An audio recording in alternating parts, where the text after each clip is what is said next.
Hey, Connected Advisor listeners, this is Kyle Van Pelt. We have a special episode for you today where we recorded an incredible piece of content with my co-founder at MileMarker, Jud Mackrill, and entrepreneur in residence at Great Hill Partners, John Wernz. This is all about achieving organic growth for your firm in 2024. It is jam-packed with incredible insights on questions of how much of your top line revenue should you be spending on organic growth? What about AI? I know everybody's asking questions about AI right now. We cover that topic.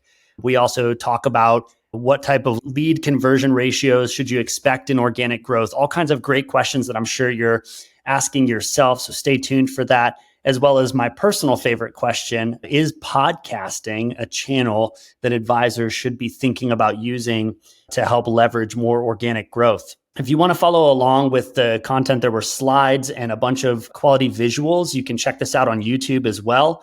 But stay tuned for a great episode here with Jud Mackrill and John Wernz, and make sure to hit that subscribe button wherever you are. Thanks for everybody's time and attention. We're going to do this innovation office hours. We've enjoyed these. These are really fun to just kind of go quickly through key topics, hopefully give you actionable insights you can apply to your firm.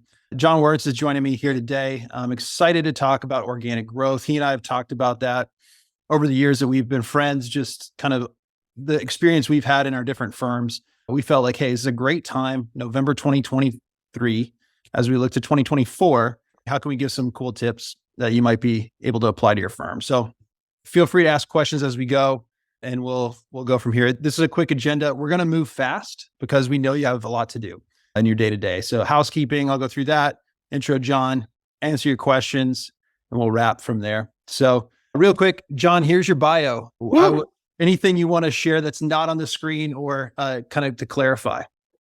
No, it's a good overview. I mean, maybe just a quick addition. I was 13 years at Wealth Enhancement Group running organic, absolutely great firm, wonderful time there. Since then, in addition to the work at Great Hill, which is a private equity firm, I help a number of fintechs that are also focused on organic growth. So I kind of can't stay away from that fast growth organic combination. And if I find it, I love to help these firms. So we could have had about 2 slides on my bio because I'm doing about 10 disparate things sometimes. So this is probably a better way to go at it. Yeah, man. It's fun. It's fun. And it's fun to see how much you can learn doing all this stuff, like all the things that are changing.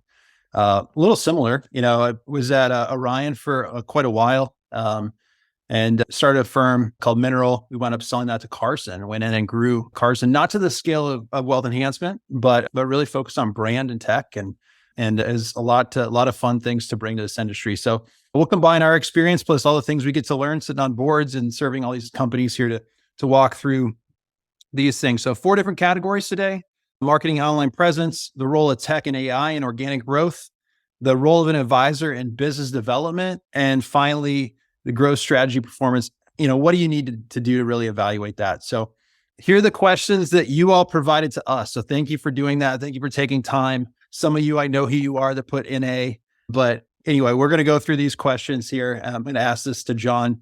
Since we're on a webinar, are the webinars trending down? And what are the key topics that we could be using to drive engagement?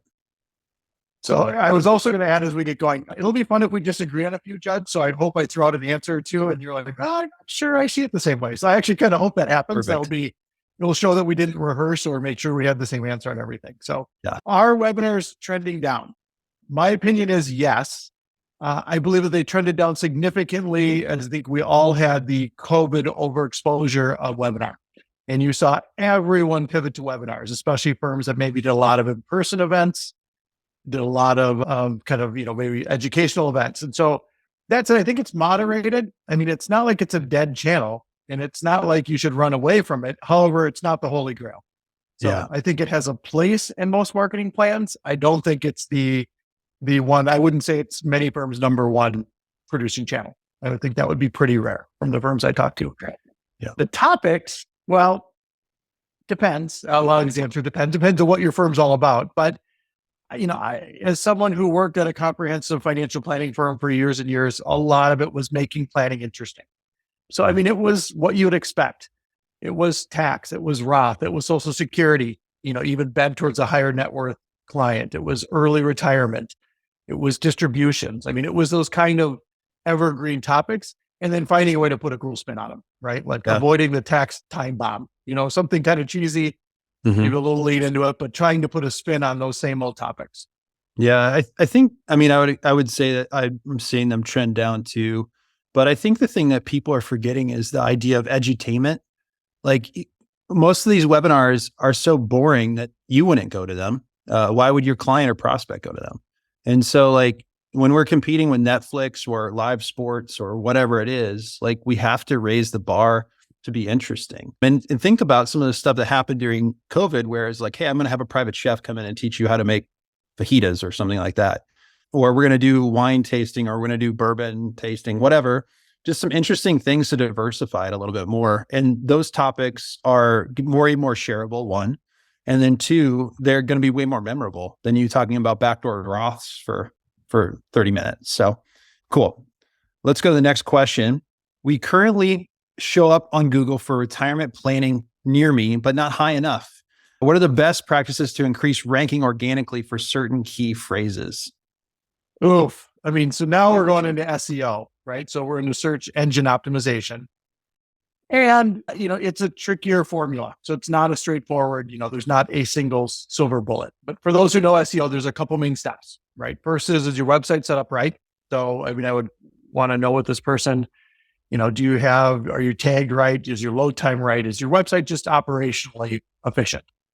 And the second would be keyword strategy. Sounds like they're already getting there. So it's like, what are the keywords? And do you really want to compete on retirement planning where everyone and their brother and sister are competing on it? Or do you want to do retirement planning in Ohio or retirement planning in Toledo? Or do you want to start to bring it down to your world?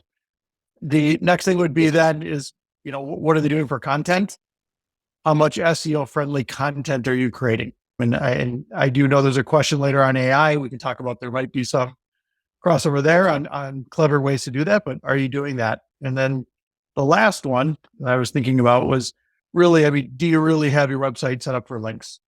Do you have backlinks? Do you have authority? Are you really pulling those things? And so it's a complicated answer to probably a simple question, but you really have to hammer those 4 points over and over and over again to optimize SEO. So Judd, do you agree with that? Do you think I got most of them? No, I think you got to start with, are you actually monitoring this stuff consistently? Are you using Ahrefs or SimilarWeb or any of these tools that can monitor your web to understand how you're actually doing? And then are you actively, progressively working to make it better? And then, internal links are really important. External links are really important. There's a lot of stuff that goes into it, but I think if you're not understanding the scoreboard aspect of it, you're going to be looking at one-off solutions like this that are not going to ever actually fix anything. You could rank for that, great, but opportunities are usually in like trying to, use all of your content to uniquely be working for you. And I think your website being your single door is a kind of false idea. People need to be able to come through your Google business listing, your web through Meta, Facebook, or Instagram.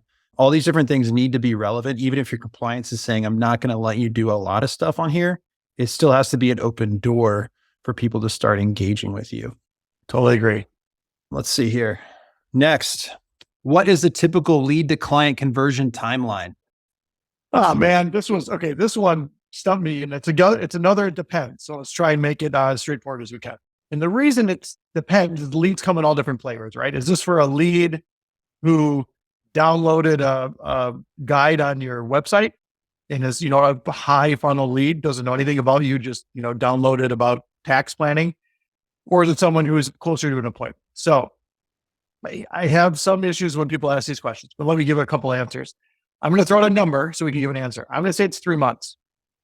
And within that, there's different cohorts, right? In any campaign, there are the people who come in and you might say, do you want to meet now? And some people say yes, and they come right through. Those are the best. We all love those.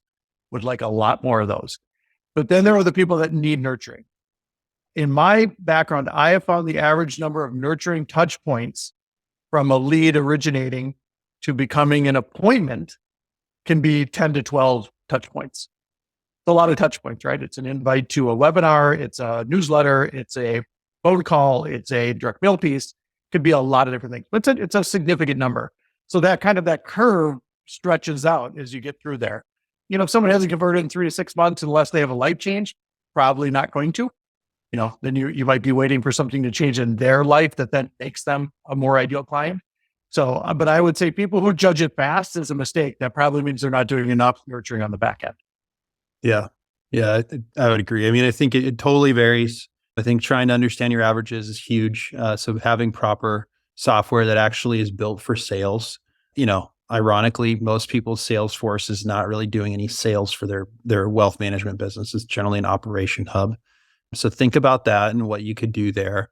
We see a lot of firms moving to HubSpot for marketing and sales because it does a good job with that sort of thing. And it will give you those metrics so you can continually improve them and also understand the touch points that you maybe didn't think you could do that are meaningful in that. And the fact is, all the interactions once somebody becomes like raises their hand in any sort of way of interest, whether they're looking at you only or 5 other firms in your area or your niche, you have to be continually, reminding them like, hey, by the way, my firm exists and we help people like you.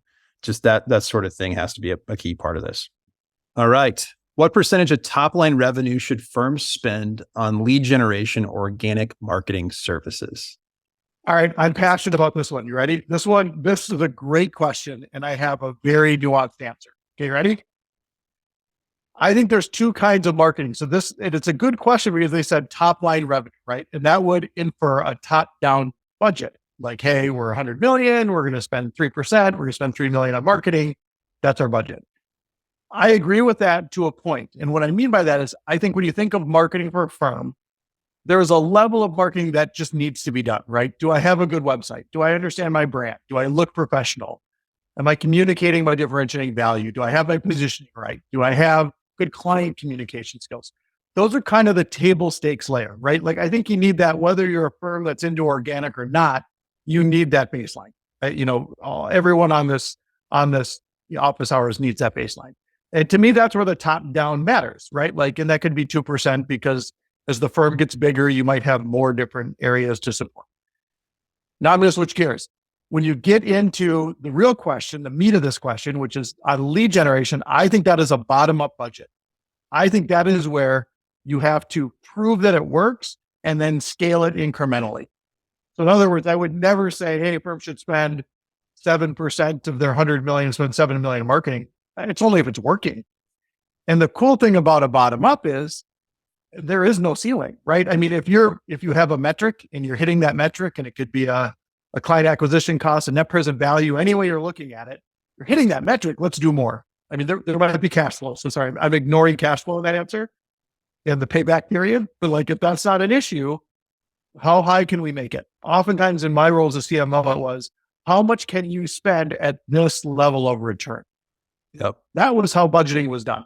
Can you commit to delivering this sufficiency ratio at what number? And so I would actually then come back with, okay, they give me the goal of what it costs to acquire assets. I would then have to go back and go, I could do this much in this channel and this much in this channel, and it's going to move and change. But I think the number is X million, and then it would come back. So sorry for the nuanced answer, but that one's really important to me. And as a CMO, and Jud, I think you'd agree, one of the best ways to not get fired is to be accountable on your spend, right? That's like career advice 101 is, if you're spending a whole bunch of money as CMO and you're not sure where it's going, might be okay, might not. Yeah. I would say that if you're not experimenting in that bottoms up area too, like I think that's where a lot of people say, hey, we're going to do this year. And it's just like such a pedestrian pace of change. Like you have to be continually experimenting with what you're doing and have margin to do that. But you have to have truly creative people you work with that are willing to pivot and willing to ask questions, willing to be accountable. And whether that's, if you're in a smaller firm and that's just you, okay, that's great. You can control your own destiny. Hopefully everybody understands the expectations, but you having that squish budget to say, this is where we're going to really prove it, find what works. And we know we're not going to stick the landing in the first try. That's so important here. And, I would say the first year revenue is kind of the metric I've always had of cost acquisition is a pretty good, guide on that. But it just varies. Average is 3% of gross is what firms are spending today. It's too low. Too But low. don't spend it poorly either. Spend it, be a good steward of that, but make it happen. How should advisors be thinking about podcasting as a marketing channel? A lot of people have podcasts. There's a lot of podcasts that are super popular, especially in the financial industry. I saw Barry Ritholtz as the #2 business podcast now with Masters in Business. Pretty cool. Congrats to him. It's huge for their visibility. What do you think of that, John? I have underestimated this channel repeatedly. And so just in my own, awareness, it's like, another one? Do we really need another one? Is usually how I look at it. Then I watch people do them and they go pretty well.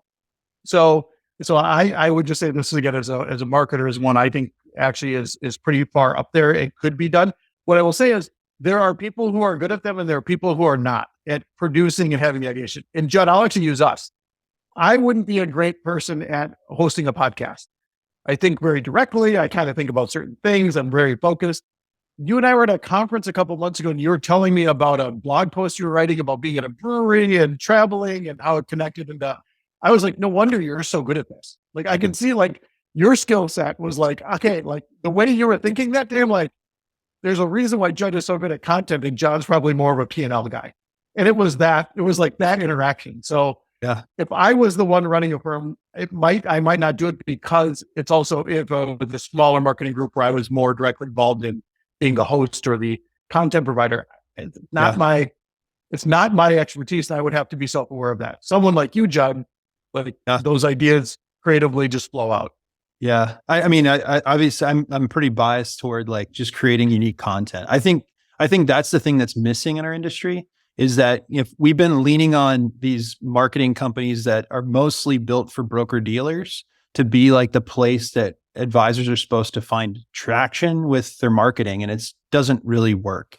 You have to have unique, consistent content. The beauty is every time you talk to one of your clients or a prospect, you're probably talking through a somewhat unique scenario that's a story that you can tell and you won't violate anyone's privacy. How do you solve, I live in Charleston, how do you solve tax planning for Charleston-based businesses that are in a specific like shipping sector? It's different. You're going to do a little research. You're probably doing that research already. How do you tell that story and get it out there? And the best way that I've seen today is to do a podcast, because you can take that content. We did this for our own show called The Connected Advisor, and we turn that into like 30 to 40 pieces of content. It's all been pre-approved by compliance. So you can send it all out and just start to reach people in all these different nooks and crannies of content. And it's been exponential. We use a team at Turncast, just turncast.com, to do that. And it's been huge for us in terms of the value and what I've spent prior for creating content. I had full-time employees that were doing this. This is just so much better to be able to say, hey, the person, it doesn't have to be John. It doesn't have to be me. It has to be the person that understands, the story to be told and will show up for 30 minutes a week. But that's pretty rich for doing that. So let's keep moving. How are you thinking about AI in terms of supporting organic growth today? So obviously buzzwords everywhere, and excitement, nervousness. I think all of those is hitting. It reminds me a little of when the robo kind of craze hit, maybe 7-8 years ago. And everyone was like, oh my gosh, are we all going to go to business because of robos? Robos absolutely changed our industry, but at the same time, they were less of a direct threat, I think, than we all maybe worried about at a certain time.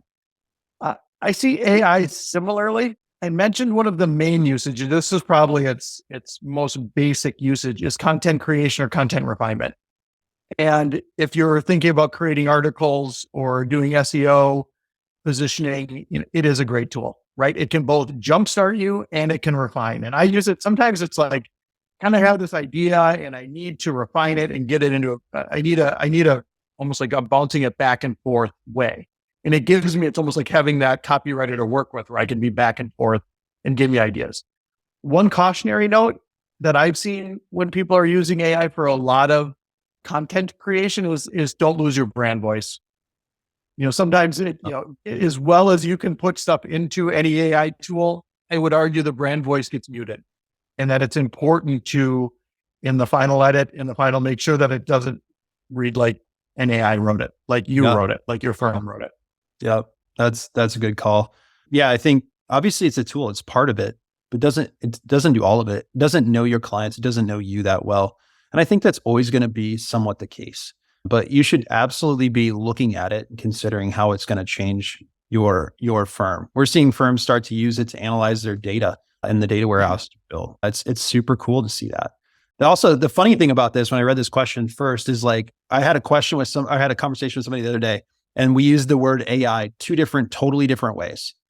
One, we were talking about AI, like the beginning of this question, and then two, we were talking about alternative investments. And so, like, but the thing here is they actually are both really good on organic growth, because like ultra high net worth people are interested in alts. How do you use the AI over here to help you attract with a message around the AI over here?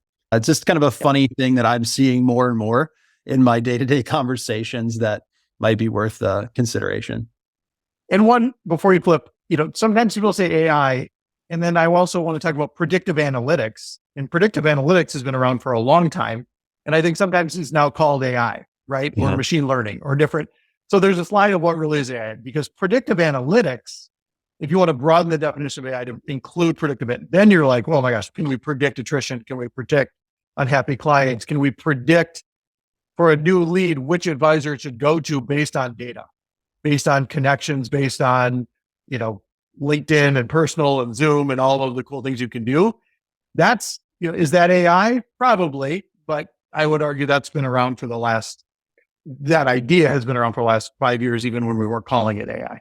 Yeah. I think we're going to get a lot more clear about the underlying components of what AI is here in the next few years. It'll be fun to see how that comes out.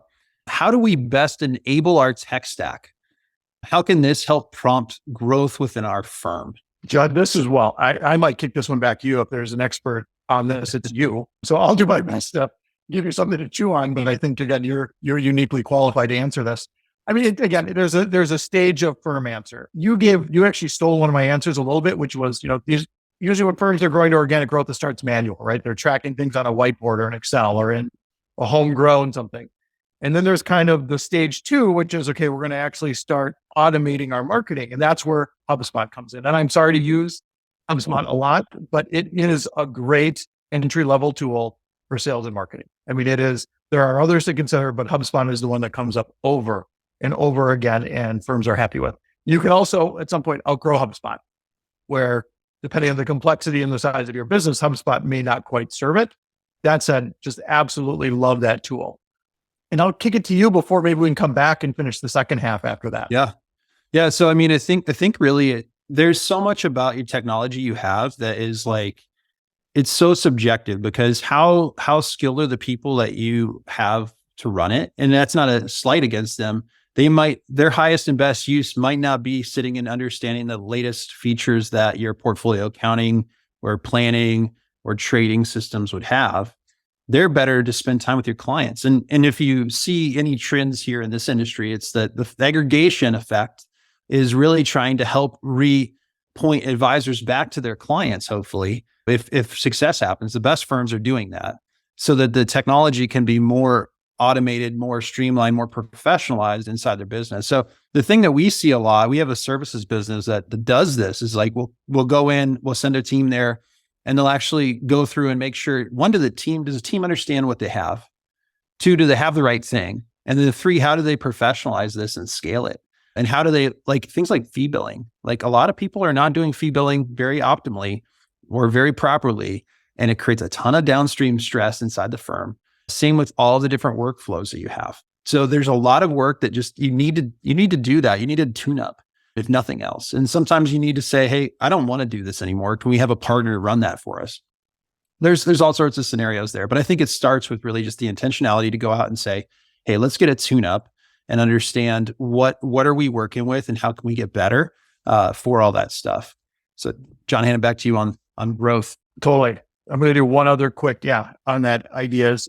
I believe firms that I have the benefit through different board work and advisory work, talking to a lot of different RAs. I would say where I see an underinvestment in technology in their tech stack is not always in the marketing area. It's actually in the phone area or the scheduling area, or what does it take to get a lead into an appointment? And those are the areas where I see people like, well, I'm like, how long does it usually take you to get to a lead? And they don't know. Most firms don't know. That's actually a key stat. That's a key stat as you're maturing your tech stack to know that, whether you have a dialer or a way of tracking your outbound or a way of tracking your different efficiency metrics, super important in the tech stack. And I think a theme you'll hear from me through this call and in the industry is people are under leveraging their focus on conversion. So I think that is a theme in the industry. And I actually would argue producing leads is not the problem. It's converting leads. If you want to get into that group of proven organic growers, that's actually a harder step than it is to produce the lead. The second question, how can this help prompt growth within the firm? So all the stuff Jud and I talked about, I'd also just say visibility. I mean, marketing is sometimes people kind of think it's witchcraft or like there's client journeys and we have prospecting journeys and we have all this cool stuff. When you show the people in your firm the work that goes through and the content to convert and then how it seems like people kind of jump on board. Where then they're like, oh, it's not just a hustle. It's not witchcraft. It's like, wow, that's really impressive. And so a lot of times you're actually selling to people who are going to be working that lead. The advisors or the business development people who are going to be working that lead, letting them see a robust process gives them a lot of confidence. Yeah. I would say, yeah. And on the idea of like just scheduling, making that better. If you're not the best call that person has that day, that's a problem. Like make the experience better.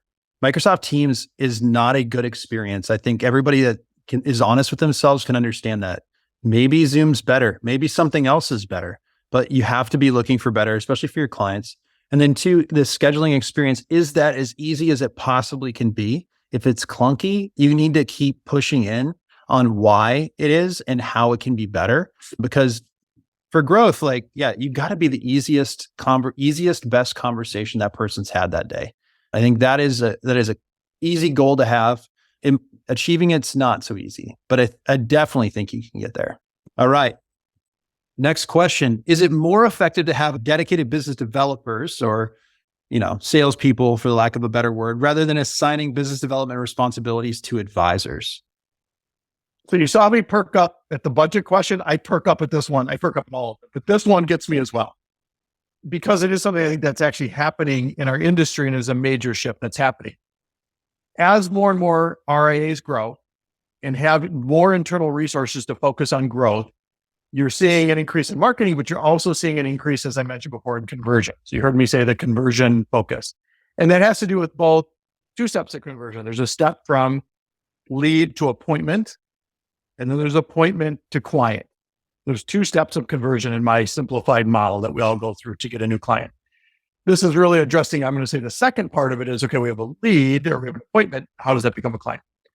Let's be honest. When you're a small growing firm, as we've all been a part of, I've been a part of, a smaller firm, we couldn't just run around and hire expensive BD resources. It was just not an option. I would have loved to have done it. It just wasn't going to work. So at that time, in that part of the maturation cycle, it was, no, we need to find a couple hungry advisors who have the right skill set and the right time balance to be able to go do this and that. And that is the right phase for many companies, RAs that are earlier in developing organic. Once you're hitting organic and so then that, that advisor does it, what you might find is that advisor develops a bigger book, depending on your service model. They get busy.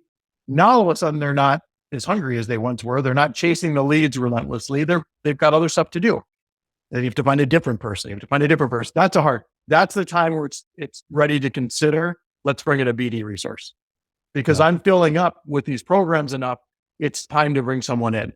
And firms are having great success with this. I mean, it's been a kind of a staple of the custodial referral programs for people that are familiar with Schwab and Fidelity's referral programs and Old TD. And I'm seeing a lot more of it actually in the COI or center of influence realm. Specifically, firms are bringing people in, they're saying, create a structure for me to work with CPAs. Don't just, give the advisor some tools, like actually go create an event together. Let's do a shared event. You bring 10 clients, I bring 10 clients, you do content, I do content. We do it compliantly. We understand the outcome of this, but the goal is we are sharing clients for our mutual benefit and that the clients also feel that. So I'm a big fan of doing it, but again, it is a natural step in the maturation of a growing firm to consider it. And if you're a smaller firm, it's probably not the time. Yeah, that makes sense. And the one thing I would say, in addition to what you said, is that the transition to going and adding professional staff for business development is really hard. And the mistake I've seen people make is for the original person, the rainmaker for the business. A lot of times it's the founder, for them to say, here's the keys, go grow my business. That's, time to, as much as you want to do that, these people have to eat and breathe the same air and food as you for quite a while so they can understand and really get it. And once they do, that'll be great. And obviously it's a risk. That person could be good. They could be bad. You usually try to hire people on sales. That's a great tip. And you're just continually working to make that better, be super clear, super intentional, but you're going to spend, 5 to 7 times the amount of time to teach the task that it takes to do the task. And you just got to understand that. It's a general rule, but that will really transform your business over time, but it's not an immediate thing. How many clients should an advisor work with and still have time for business development activities? How should time break down? Well, it's good. This one fell out of the previous question. So I think they're very closely linked. It depends on the service model. I mean, a lot of teams are using the diamond model. There's different ways that teams are structured for efficiency. I do think inherently there is a goal though, and this isn't true of every team, but if you call it the lead of the team, assuming that there's a client service person or an operational person or an investment person or whatever the rest of the team looks like, is the best at converting business. The goal is then to get the servicing as they can to someone else. And so when you say how many clients, I mean, can it be 150? Can it be 250? I mean, those are the ranges I would think of. But again, it depends on the handoff model within it and how much time they can do it. The other thing is it says, how should the time break down? This is my experience. As advisors know, there's many on this call, or we work with them or we partner. Advisors are stubborn, right? I mean, certain advisors are programmed to business develop and certain ones are not. And they may have inherited a book. They may have worked at a firm that transitioned to them a book. They may have had, a certain lead flow, but I'm a fan of, it's hard to change those people, man. I mean, good luck. Like you're going to make the person who doesn't want to give 20% of their time to BD, make them do 20%. Yeah. It takes a heck of a coach to get that one done. Similarly, the people who can't help but rainmake and do it will find the time. And I would love to tell you in my experience over time, I've been able to change advisors. You can nudge them. You can have financial incentives. You can have coaching, but they're going to go at some point, they're going to go with it. You can only lead the willing. It was a great saying I always heard, and you can only change them so much. So I would say the more, the better is my answer, but realize who you're working with. Yeah. I mean, one example I guess I would share is I think that Stephanie Bogan's done a good job with Limitless and how they think about the structure of your time. I've spoken at her events a couple of times, and I was always surprised at like how clear and granular she made it, but how much freedom that created. Because, 1 day a week is developing your business, growing your business. 1 day is working in your business, but in the middle is your client time, your 3 days. And then also, I think there's a big emphasis on surge meetings too, to like be able to just pack that in. You have to always just ask the question to yourself, like, what life do I really want? Because you could scale this all up and you can have 300 clients per advisor, but good night. That's a lot of responsibility. And, just thinking about that, there's some interesting challenges there. All right. What results do you need to see to show that you have successful organic growth happening or a successful strategy happening? My background before Wealth Enhancement Group, I worked for an agency and we worked with many clients, and one of our largest clients was Fisher Investments. And Fisher did a great job of marketing. And people would always say, what was the secret? What did Fisher do, continues to do in a nice job so well? My answer was there's a couple of things. One is they're really good marketers, right? I mean, they're really good at both generating and targeting and converting, and they have done that for decades and continue to do that. But there was 2 other things that they did that not every one of us could do. One was they were able to, I referenced earlier, to cash flow, right? They were able to spend ahead knowing that the return would come. So, and in that, the second part of that is that meant they often had, other firms, bigger firms have a higher allowable because they know that money is going to come back. So were they the best marketers, or did they really understand their model in a way that I think the industry is catching up to now, that they knew what they could really spend? And in some cases, that was more than other people were willing to spend.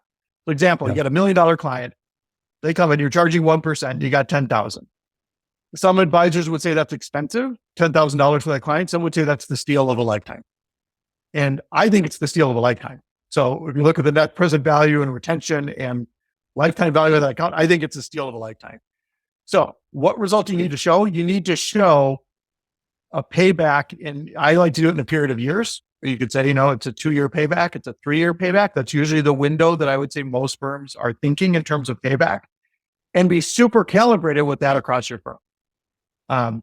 And make sure that everyone agrees. Like, if we can get the clients at this level, at this rate, would we do that more and more, assuming cash flow works? Yes. Okay, great. And having that kind of alignment across the firm is key to any marketer being successful.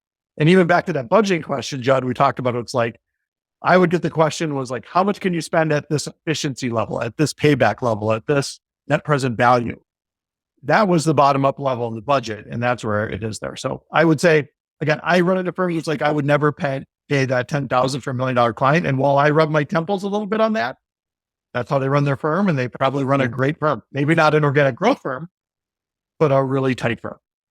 Yeah, no, I think the thing about it is there's a lot of people that are in this industry and want to grow their businesses, but they're not like treating it as a serious business to grow their business. I'm not trying to say that as a slight, but when I spend time with the Fishers and the Edelmans and folks like that, like, it's serious business and figuring out the right angles. Like, how do I buy aftermarket ads on channels where my ideal client profile is spending time? That's the core thing Fisher does.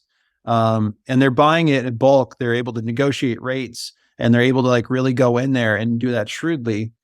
That's just good business. There's nothing underhanded about it. It's just doing that and understanding what you should do. And that just takes focus and the right people that know that ultimately their role is results driven. And if you're coming in and marketing, you're just an administrative person, which unfortunately a lot of people get in that seat.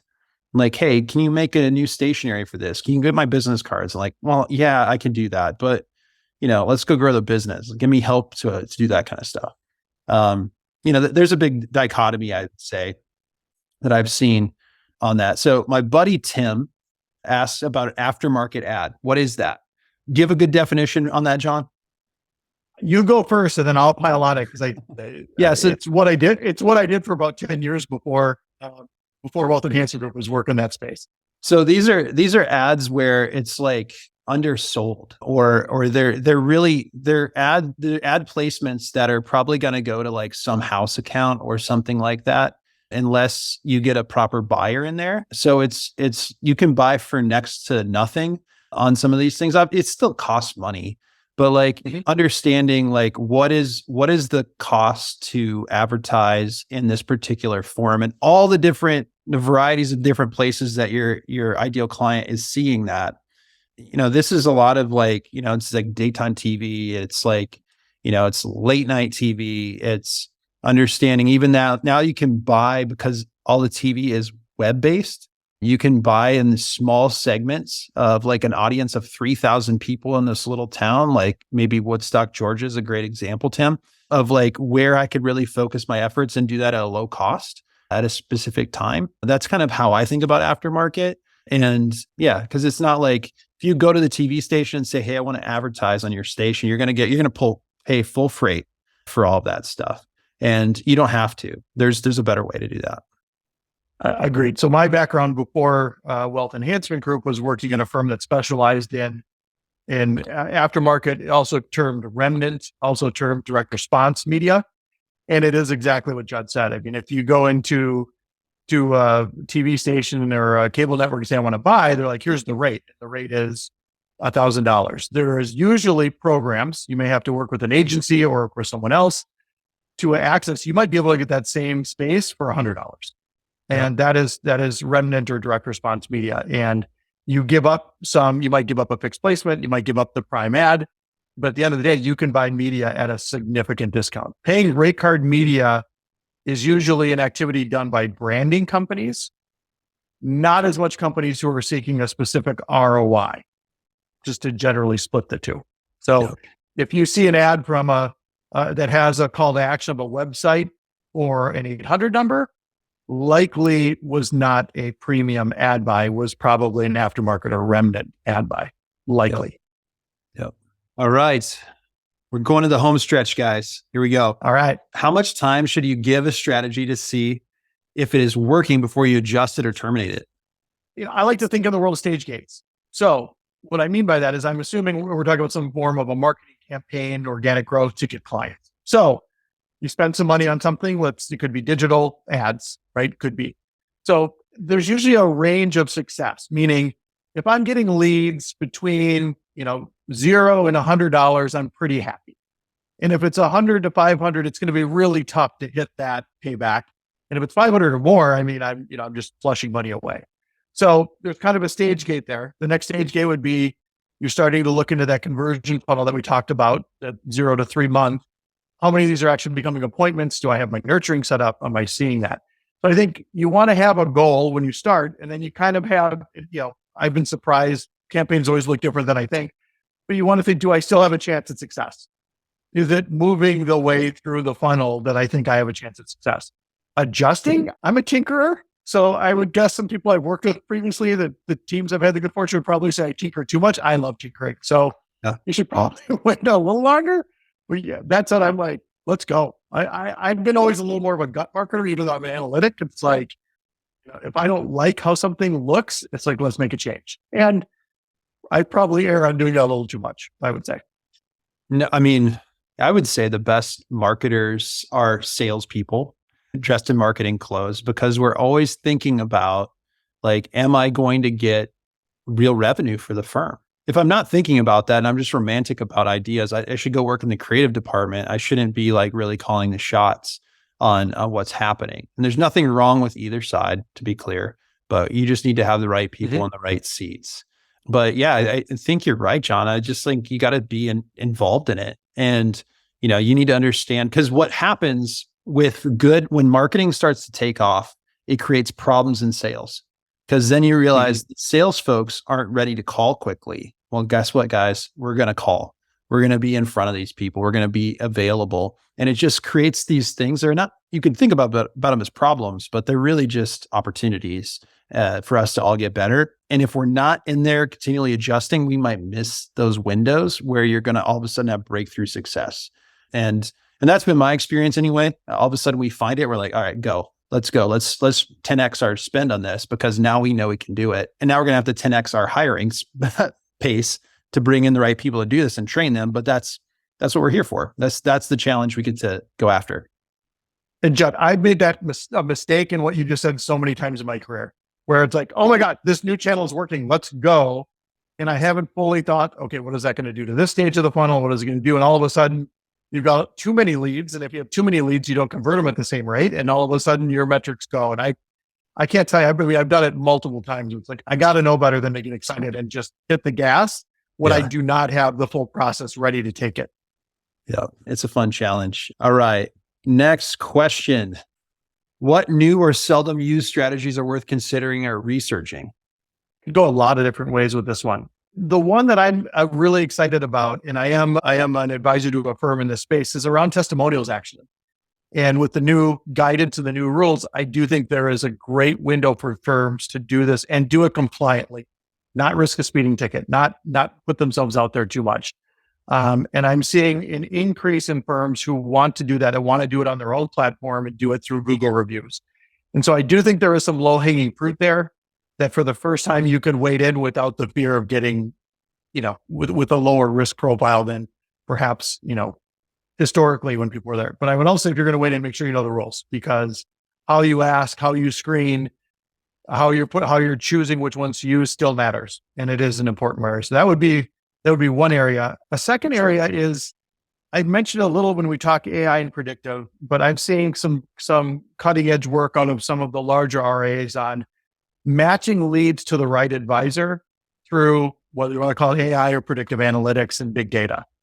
And what that looks like in execution is, if a lead comes in, sure, there's a demographic, maybe it's male, female, maybe it's geographic, maybe it's age, maybe it's expertise, of course.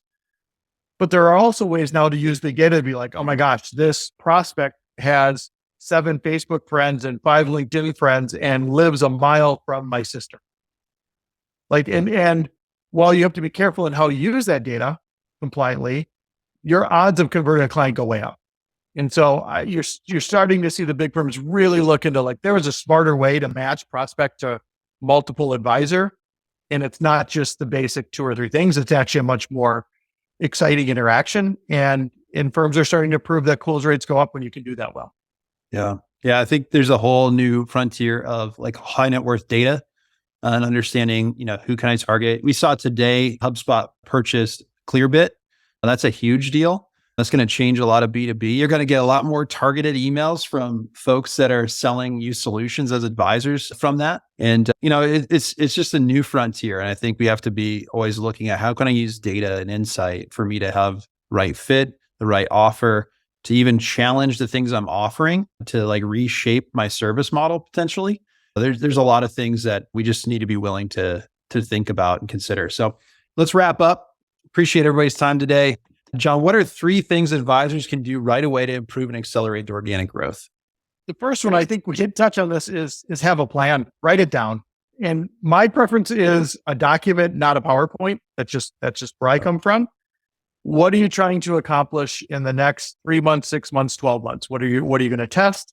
Where are you trying to go? What resources do you need? Just write it down. Even if it's just for you, even if it's not a shared document for the organization or the CEO or the rest of the marketing folks, write it down and hold yourself accountable, because the tyranny of the day today gets in everyone's way. And sometimes you forget to pull the levers that are actually going to make a difference. So number one is just write it down. Even if it's like, I'm going to start tracking them, write it down. Like, it doesn't matter if it's the super advanced plan or we're just putting the toe in the water plan. That's a big one. Second one, which was a theme you heard from me, which is focus on conversion. I'm making an argument that I believe it is possible for almost every firm to find leads, whether they're using third-party solutions like Smart Asset, Data Line, Zoe. There's great firms out there. You're doing your own digital, you're getting whatever that is, different programs. You're going to get some leads. The question is not, can you get those leads? It's, can you actually create a funnel to convert them? And I know the funnel is a little tired in terms of current marketing world because we've got it, but it is true. It's like, can you get those leads to appointments and clients? To me, that is the larger question for most RIAs thinking about doing organic. And how do you structure marketing and sales? Who owns it? How do you have the tracking in place to do it? So that would be the second one. And that leads into the third one, which is track. Every firm that I know, from the top of the mountain to the firms just getting started, need to do better at tracking. They all do. It never ends. There's no such thing as this firm has it nailed. And so working with your tech integration, working to understand, move ahead your tracking. It should be on everyone's list, and it probably is. Yeah. Excellent. That's great. Well, thank you guys for joining us today. Here's our 2 emails. You can hit our main inbox here at MileMarker. My email is also just Jud, Jud at milemarker.co. Happy to have you reach out to me there. John, your email here at Great Hill Partners is available. We will publish these slides. Thank you all for hanging out with us today. We appreciate your time, and hopefully it was enriching to you as you plan out 2024. Jud, thanks for having me again. This was so much fun. I love hanging out with you guys and always impressed with what you do. Thanks, man. Thanks for joining us. Take care.